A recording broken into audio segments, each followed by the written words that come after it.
Welcome back and thank you for staying with us on Daybreak Extra. I just had to put it that way.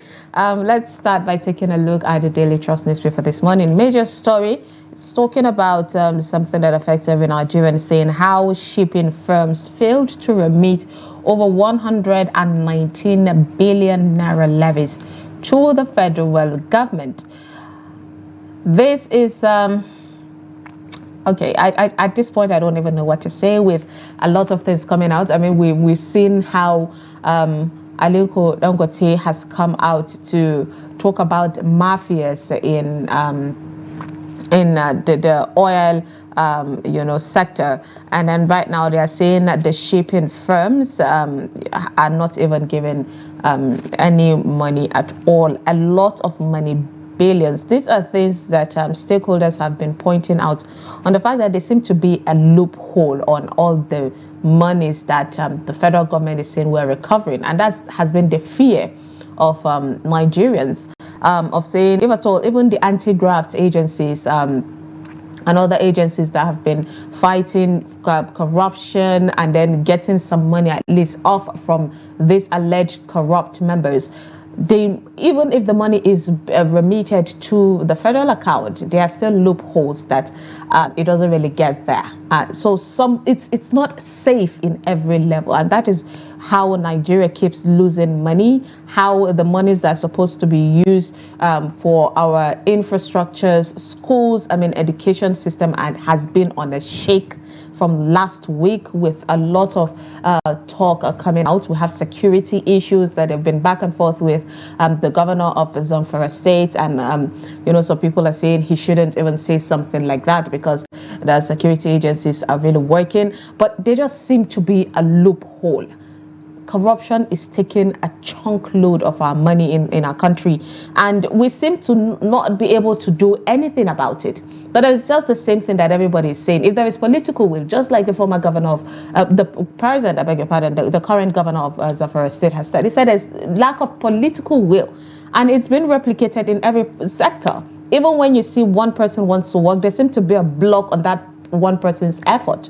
And to say that the federal government is aware of this and just putting it out there without holding the people accountable, people that have been in charge of the shipping firms for the longest time, or being reluctant about it, is really disheartening. So it's a good thing that it's coming out now. At least we get to hold these people accountable and point out that they need to do a lot of things when it comes to getting the taxpayers' money, getting Nigerians' money, and putting it back into the economy in order to boost it. Away from the major story, which you find on page 6, minimum wage, the National Assembly proposes legislation to sanction non-compliant states. Now, this is what the Labour were talking about. If at all there is going to be an I don't want to say undermining, but if at all there is going to, the Labour is not going to get at least 50% of what they are hoping for, and it's because the federal government is saying, okay, we cannot give that lot because the country, it will definitely crumble with that amount, then there should be that that particular one that is currently being decided, which is 62,000, should be enforced for states to also follow the suit. Now, we understand that based on different states' capacities, that not all states can pay exactly what is needed. Because not all states can actually generate revenue. There are certain states that don't generate revenue like other states. Yeah, not as much because of because they have to come back, and probably seek for loans and all that to pay salaries. And if you go to some states, you see that some workers have not been paid for a couple of months, or, especially teachers and all, they are the ones mostly suffering, and the civil servants, most of them, and pensioners as well. I think states that clearly have suffered that, I know of Plateau State and Nasarawa State. There was a period, not this governor of Nasarawa State, how they were just chunking off percentage of people's salary, just like that, to be taken off. So, and I think either Sokoto or KB, I think they barely generate up to 2 billion revenue. So how can they pay salaries? Yeah, I think that there's been a lot. The point is maintaining the 62,000 as a minimum wage. But they're still pushing for state security. Well, and the federal government is saying if at all there's going to be state security, then the governors would pay for it, not the federal government. So if they're pushing for it, why they have to pay them? What's the plan of the money that they plan to give? Well, they will definitely, So let's just wait and see what happens. Indeed. I think they are waiting to send the new agreement to the National Assembly to look through. So let's wait and see what comes out. For me, I think it's a challenge, anyways, on the governors to think of ways to create industries and all of that in order to at least generate, create more employment and generate revenue for each state. We've seen how I think Nasarawa State and Kebbi, where the federal government recently passed on saying they should pay for air cargo, I think so, that is supposed to happen in Kebbi and Nasarawa State. So things like that, it's something that would assist each state from growing. So we hope this will be a challenge for all the governors there. At the end of the day, it's all for the benefit of the country. Now, courts to rule on motion seeking nullification of new Kano Emirate law, June 20th. We're still waiting to see how everything turns out or pan out in Kano State. It's really a disheartening situation going on. You'll find that story on page 7. Below the headlines there, by your right, it says low patronage in motor parks as Muslims mark Eid al-Kabir tomorrow. You find the stories on pages 5 and 10. Yeah, Fatima is still here, and I'm wondering why she hasn't traveled yet. Where do you expect me to travel to? Go and see Governor Babagana Umar Zulum, because that's where you're from. I just had to put it out there. So you see, did you see the way you pronounce the Umar Zulum? You know that it's not, yes. So, of course, I'm not from Borno State. You know, we Chadians, they are proud. It's good. All right, away from that, which is a really sad situation of the fact that people don't really have the money and means to travel because of this. It's expensive. Eid al-Kabir used to be that place where that time where Abuja is empty, but then now Abuja is still full, and I'm wondering. It's not full.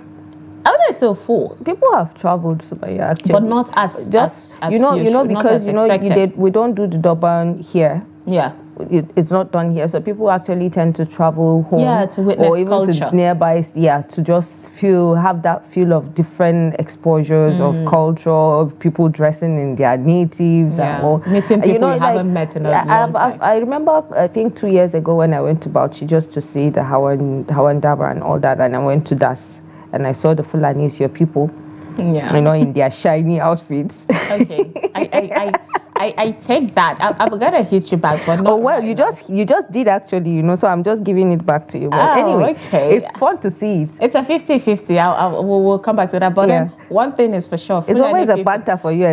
People we just need you to know we're in the room. Hence the reason that we wear the bright colors. Kanuri people were also here. All right, away from that, of course, we all know the relationship between Kanuri and Fulani people. Away from that, we see reps push for new planes for Tinubu and Shetima. I don't want to say anything about that, but then go get the stories on that. It's just sometimes we see these things and we get, the masses get pissed off of the matter of priority when it comes to these things. But you'd find this on page 4. On the entertainment segment, it's saying Burna Boy sets record for highest grossing African tour. Wow. That is page 14. I mean, first of all, this is Africa, so it's a really big deal, and we all know that in African music, of course, Nigeria is taking the lead. But I would prefer to see this as a ranking of world tour. Say Burna Boy takes perhaps, even if it's even if it's second, but at least I want to see we are getting there because they're actually trying. We always commend the music industry for taking us up there. Yeah, at least we have an industry, and then I think followed by the movie industry that's actually doing well and taking off children and young people off the street. Indeed. Yeah, people want to venture into music because they feel they want to be like Burna Boy, Davido, and all that. So yeah. It's good to see that, actually. Indeed. So we're proud of Burna Boy. Anyway, these are the stories that you'd find on the Daily Trust Saturday. All right, let's take a look at the Guardian this morning. This major story there says suspense as employers, workers await transmission of minimum wage bill to NASS, National Assembly. You can find that story on page 2.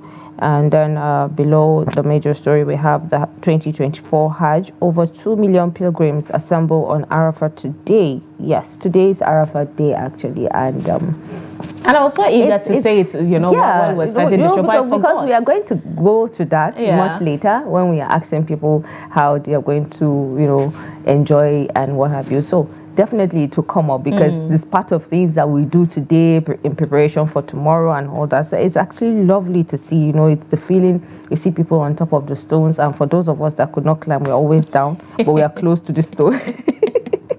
Indeed. So yeah, I mean the mountain there, so it's actually cool, So yeah, you can find that story on page 3.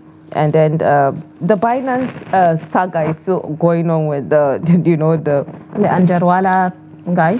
Yes, Anjarwala and the Gambarian. So court discharges the Binance tax invasion case. So yeah, that's an interesting one to see. So if court dismisses it, that means they have been paying the tax. So why were they charged? Maybe maybe they have agreed to pay. If they agree to pay, so they can discharge the case, and then just for them to make sure that they keep up with the tax. So yeah, you can find that story on page 3 anyway to go through the details, so you can find out why the case has been discharged so far. And troops neutralize 6 bandits in Kaduna community. Now that's another story that you would want to know the details. You can go through page 3 as well. And then presidency seeks public-private partnership to drive economic growth. You can find that story on page 3 as well. Court upholds Bayero's rights, awards 10 million against Kano government. You can find that story on page 18. So I just feel like, this is, I wasn't expecting any award of 10 million to I was expecting a award of 10 billion. No, okay, so like 100 mil. Because we all know he's not just somebody that perhaps you don't have the money. So 10 million is a huge deal. The fact that I don't like the fact that these are families and this whole thing is happening. And even though netizens are feeling like the Emirates is being ridiculed and all that, the back and forth. It is, and it's so irritating that politics is the one involved in monarchy. Monarchy is something Emirates should be respected, honestly, and it's just definitely has been. Well, I feel like the Emirates is the government of the people, because they are that's the ones how it should be, because they are basically the first contact to the people. Yes, before it gets to. So I think this whole thing should just die down and just let there be settlement that will just benefit everyone at the end of the day. So, and then above the major story, Hansatu Adegbete, there has been a movement of change where women thrive in public, private and social sector.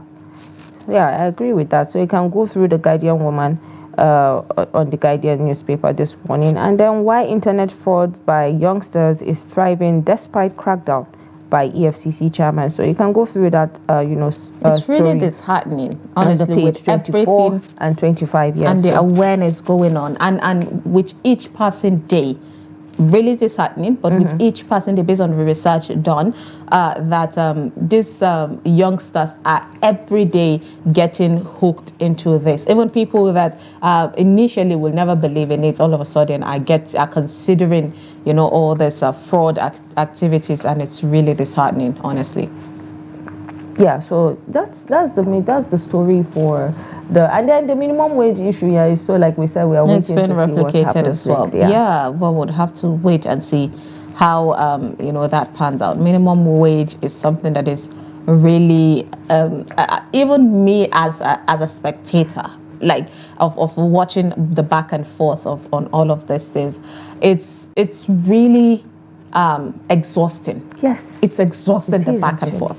But one thing that I've noticed with everything, it has drawn us away from the major problems that we have, which is something we should not lose sight of. Well, there are a lot of problems, Sumaya, even with the food crisis, this and that. A lot of things that is actually affecting that. This minimum wage would actually help a lot of families and a lot of people. Yeah, I feel why it's happening.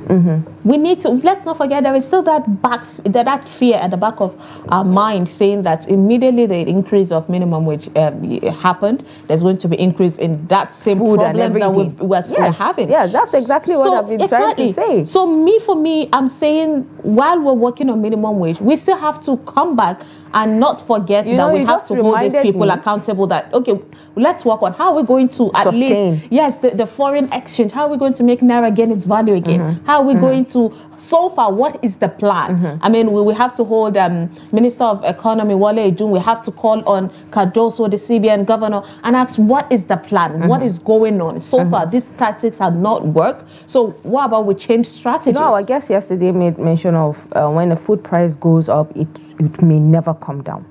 That is scary. You know, so that's the situation with farmers actually saying that, warning the government that it's going to be food crisis. So imagine, definitely, you know, there's going to be little or not people can do at this point.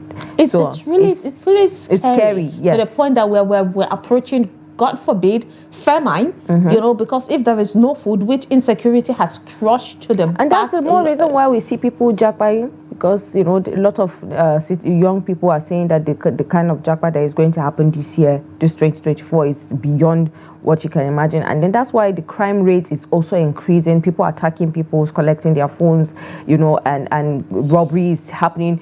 Places that you've never thought about, you know, people being robbed are actually being robbed. So because there's hunger, there's no money. You know, there's a lot that needs to be done. And we know that the government is trying, but we want more effort. We want to see more effort. We want to see more results. You know, that it's really happening. Indeed. So, like we see other governors, and some members, senators trying to do in their constituencies and all that in their states. So yeah, we need to see Speaking that of kind of improvement. We saw a video. I mean, last time I read it in news, so I couldn't react to it. But you know, of a video making rounds of a constituency in the southwest, where someone, the representative, House of Representative, went there, and they were so angry at him, and he went there to give, you know, a bit of palliative for the festive season, the Eid al-Kabir coming up, and they were angry, saying he was giving them handout, and they were really speaking in Yoruba in a very angry mood, like, hold him, beat him. So imagine the extent, let's be honest, especially the Southwest, they are known for respecting elders. Imagine the extent they might have reached for them to think of attacking the person representing them. And it's really scary how situations like this reach, where people get to a point where people are super angry and wanting to hold leaders accountable. But I hope, of course, that it's never replicated in any parts of the country again. And we hope our representatives who have been chosen to represent us honestly, wholeheartedly do something, not because you want to be praised, but because it is your people, it is your country, and you are really patriotic at heart. You want Nigeria to be that great country that the world is seeing us, you know, or hoping we could be. All right, let's quickly move on to of course, Punch newspaper this morning. The major story here is talking about the minimum wage, still replicating the situation, saying National Assembly may propose seizing defaulting states and local governments allocations. New minimum wage bill will be watertight and must be obeyed by all. That's according to Senate. Also, Labour hails and NASS. OPS asks National Assembly to create good environment for businesses. You find that on page 4. Beside the headmaster, it says Olowo under fire for exposing head in Makkah. Okay. Below the headmaster, holding salah meat from neighbors is sinful. That's according to Igbo Islamic cleric. So far, to share your meat on this Eid. So he's saying hiding it from neighbors is funny enough, I actually barely even ate it. Once I slaughtered, I just I mean, I think it's more that's the part of the charity that of course been talked about. And that's what major thing of slaughtering a ram, because it's a sacrificial thing. It's something that the religion say you should do. But second to it is so your that you get to fetch a chunk load of it and give your neighbor, and then of course give your family, because at the end of the day, charity begins at home. So and Islamically, your neighbors by your right should come 40 houses by your right, 40 houses by your left, 40 houses in front of your house, and 40 houses behind are all your neighbors.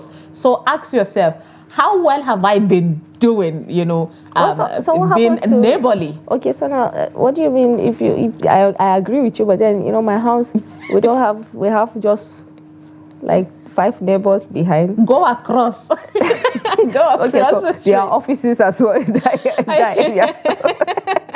At the end of the day, I just feel it's all about unity. But it's all about unity. So if in situations like that maybe you don't have neighbors, the 40-40 that Islamic has mentioned, you could just maybe cook and just go out and just distribute to people in the act of charity. That should be done. Of course. And that's why people tend to go to maybe public places.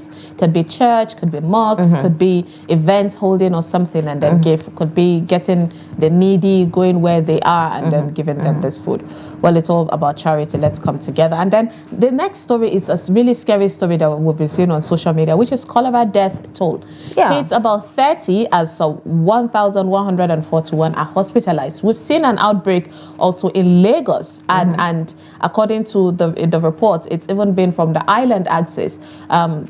We all know how they've been complaining on the fact that they don't have plenty or clean water in the island, and then right now there's cholera outbreak. It's really scary how we're like running back 360, and it all boils down to the lack of proper clean water, which is one, and then secondly, we tend to tell ourselves disease no dey kill African. Because of that, we get things from the streets without properly, taking care of, or at least cooking them a bit. We wash we come back from a whole day outside, we don't wash our hands, and we touch our food and eat, and it's really scary. So there's a need for more awareness on all of this. And please, naturally when rainy season starts and flooding happens in some areas, diseases tend to break out. So cholera is actually one of it.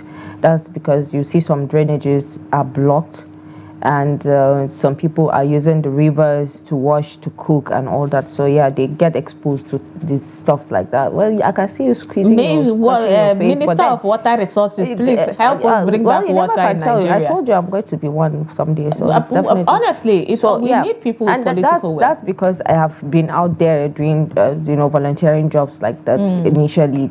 So I know a little bit about all that. So of course, it's really disheartening. We hope we get past this. If they can boil the water before drinking or cooking, that would reduce. Sieve it. And yes. All right. Moving on from that story. Okay, there's a story that I would prefer not to read. I slept with 2 eyes intact, woke up blind. That's according to Unilag graduate. A really disheartening story there. Our hearts go to, of course, someone like that. People that used to have certain things and no longer have it, they are the people you actually empathize with, and someone having an eye and not waking up with it is really scary. We have Salah. Federal government declares a Monday, Tuesday holidays. Yes, while you're all holidaying, I'm sure we'll meet on our TV. We are going to definitely bring you more amazing stories and keep you up to speed with what is going on. Well, these are the stories you'd find on Saturday Punch. Okay, so let's take a look at the Vanguard quickly. Some of the stories. A single tenure rotational presidency governorship. Nigerians hail lawmakers. So you can go through page 10 to find more details on that. Cash scarcity may persist. This is coming from the CBN. So you can also go through page 11 for more details, and also POS operators and banks are also saying some certain things that can actually happen. And then Angela Igwebon, you can find that story on page 20, so you can go through what maybe her story is. And then Edo 2024, Shomole inaugurates APC campaign council as party chieftain dumps party candidate. You can find that story on page 4. Why I started selling human skull. Wow, I wouldn't have read that story actually. And I wouldn't he needs to bring his head here. Let me give him a knock on the head so that his own skull. Where is he finding them? That's the question. Why would you? How? Of all what is it going to be used for? Doesn't even make sense. Yeah, we all know how then, dubious that would be used. It would be evil. But go through page 9 for more details on that. Even though I wouldn't want to go through it because it's already. No, it's good too. So they say if you want to catch a criminal, you have to think like one. For him to have come out to say it, then there's need for, because people. No, he's saying it because he's been arrested. Definitely. Yeah. Definitely. Why else? Okay, so go through page 9 for more details. Customs intercepts 4.2 billion worth of illicit drugs at Tin Can Island in Port. So yeah, you can find that story on page 5. And then Burna Boy story setting another records in US. You can find that story on page 6. And then Lukman defends El-Rufai attacks Governor Sani Tinubu, page 5. More details. Health. Antidepressant can permanently destroy your sex life, doctors want. So yeah, you can go through that story on page 18. So it's a really good thing. I mean, that part caught my eyes because we've come to a generation where even just because you go on social media, we all know that people tend to have problems. Sometimes you feel lacking, but we are quick to jump and tell ourselves, oh, we are depressed. Let's be honest. This younger generation is quick for any small thing that is not really going their way. My mental health. They'll say, I am depressed. And then you're quick to put yourself into taking antidepressant. And the doctors are saying you need to minimize. There are other ways. There are side effects. Yeah, exactly. So if you discover that something is not really working out for you, talk to people. There are many ways that you can do, and one of the best things to even get yourself out of a particular mood is by exercising. It works instantly. There's this actually under the health that I just read. I'm just saying that because it's actually very little. It says that chewing gum, toothpaste, sweets are linked to heart attack and stroke. It's really interesting how everyday research are made and discovery. We shouldn't chew gum. It could be. So what should people replace in place of using toothpaste and? No, perhaps I think they will still be working on the research. There might be something that is one of the ingredients. We'll go back to using charcoal like the old days. You see them grinding coal. You all know that if you notice from different products of toothpaste, some are a bit minty, some are jigget. So every one has perhaps a different ingredient. So perhaps if they should make more research, they would know what ingredient is triggering that. And perhaps that ingredient is based on what it's even been measured. Fatima, if there is one thing, is the sweetness of it. We all know toothpaste tend to taste a bit sweet, and chewing gum is sweet, and then there is the sweet. So I think it has something to do with sugar, and it's really good that at least someone is pointing it out, so we don't have time to make your own research about these things. The knowledge is power. We've had a lot of cardiac arrests, heart attacks and stroke going on in the country. So if it's something that we could try averting by not taking these things, then please go and do your research on that. And then you can find that story on page 18. Well, and then basically these are the front pages that we can take this morning. Let's take a break. And when we come back, it will be time for us to open the phone line to hear from you, of course, about certain not so not so unique issues. Yeah. So don't go anywhere. We'll be right back.